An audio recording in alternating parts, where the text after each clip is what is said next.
যোগিনীমিরা আলোকিত গ্রন্থাগার উদ্বোধন উপলক্ষে আজকের যে আয়োজন, এখানে আমাদের মেইন উদ্দেশ্যটা হলো যে আমাদের এলাকায় যে যুবকশ্রী রয়েছে তারা নেশাগ্রস্ত হয়ে গেছে, তাদেরকে এই পথে ফিরে আনার জন্য আমরা চাই যে লাইব্রেরিতে আসুক, তারা বই পড়ুক, বই পড়লে জ্ঞান বাড়ে, সেই জন্য আমাদের মেন উদ্দেশ্য।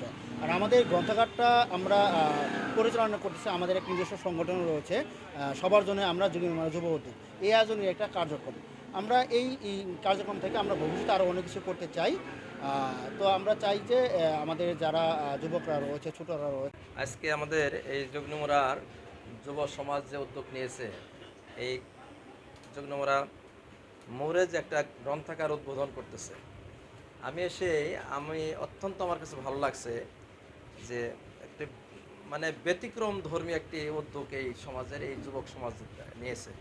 কেননা আমরা তো ইতিপূর্বে দেখতাম শহর কেন্দ্রিক এই গ্রন্থাগার হতো, হ্যাঁ, সেখানে জনগণ যেত, পাঠক যারা তারা যেত, তারা পড়াশোনা করতো।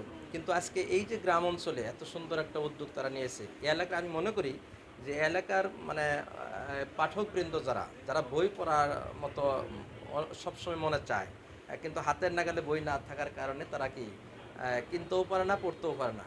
তো আজকের এই উদ্যোগ দেখে আমার মনটা ভরে গেছে এই জন্যেই যে এই এলাকার শিক্ষিত মহলের যারা আছেন, জ্ঞানীগুণী যারা আছেন, তারা এখান থেকে যে বইগুলো নিতে পারবেন, পড়তে পারবেন, এখানে পাঠক হতে পারবেন। হ্যাঁ, নিয়মিত পাঠক হিসেবে তারা এখানে আসবেন, বসবেন। এখানে সুন্দর একটা পরিবেশ তারা করে দিচ্ছেন, দেখতেছি যেখানে টেবিল থাকবে, এখানে বুক সেলফ থাকবে, বসার একটা পরিবেশ থাকবে। যতটুকু আমরা জানতে পারছি, এখানে দেখতেও পারতেছি আমরা, দৃশ্যমান কিছুটা আমরা এখন পর্যন্ত আমরা যেটা অবলোকন করতেছি। তো আলহামদুলিল্লাহ, এতে আমার মনে হয় যে এই এলাকার শিক্ষিত মহলের জন্য অত্যন্তটা যোগ উপযোগী একটি ব্যবস্থা তারা করেছে। আমি এই এলাকার যারা ইয়াং মানে জেনারেশন যারা এই উদ্যোগটা নিয়েছে, আমার পক্ষ থেকে তাদেরকে আমি অফুরন্ত ভালোবাসা আমার পক্ষ থেকে এবং তাদেরকে সাধুবাদ জানাচ্ছি। এটি মূলত আমাদের সমাজে যুবক শ্রেণীর ছেলেমেয়েরা যারা রয়েছেন তারা বিভিন্ন ধরনের অনৈতিক কর্মকাণ্ডের সাথে জড়িত হয়ে যাচ্ছে, বিশেষ করে মাদক, জুয়া, তারপর হচ্ছে বিভিন্ন ধরনের অপসংস্কৃতির সাথে সম্পৃক্ত হচ্ছে। আমরা চাই সেই যুবক শ্রেণীর ছেলেমেয়েদেরকে বইমুখী করতে, কারণ বই জ্ঞানের আলো জ্বালায়, এই বই আমাদেরকে সত্যের পথ, ন্যায়ের পথ দেখায়। আর একটা যোগিনীমিরা গ্রামটাকে আদর্শ গ্রামে রূপান্তর করার জন্য আমার মনে হয় এই ক্রাইটেরিয়াটা আমাদের যোগিনীমিরা গ্রামে কমতি ছিল। আজকে যদি আমরা একটি সুন্দর সফল গ্রন্থাগার আমরা এখানে স্থাপন করতে পারি, তাহলে নিশ্চয়ই আমাদের গ্রামটি পরিপূর্ণভাবে একটি আদর্শ গ্রাম রূপে বাস্তবায়ন হবে। আমি একটু লেখালেখির অভ্যাস আছে আর কি। তো আজকে আমাদের যোগিনীমিরার যুব সমাজের উদ্যোগে আমরা এখানে একটা পাঠাগার উদ্বোধন অনুষ্ঠানে এসেছি।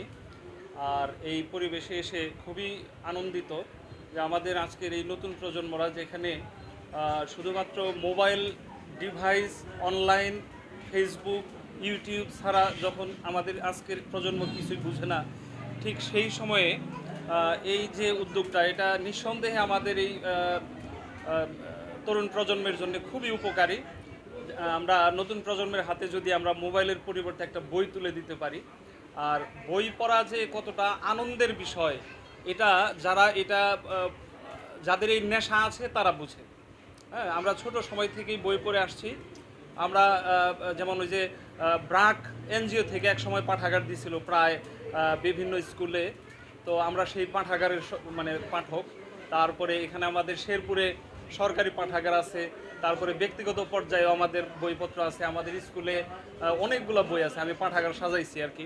তো এখানে আমাদের এই যোগিনীমিরার ছেলেরা এখানে যে সম্মিলিতভাবে এখানে একটা পাঠাগারের একটা উদ্যোগ নিয়েছে, এটা নিঃসন্দেহে খুবই প্রশংসনীয়। আমাদের এই যোগিনীমিরা সমাজের তরুণ সমাজের জন্য এই উদ্যোগ খুবই উপকারী।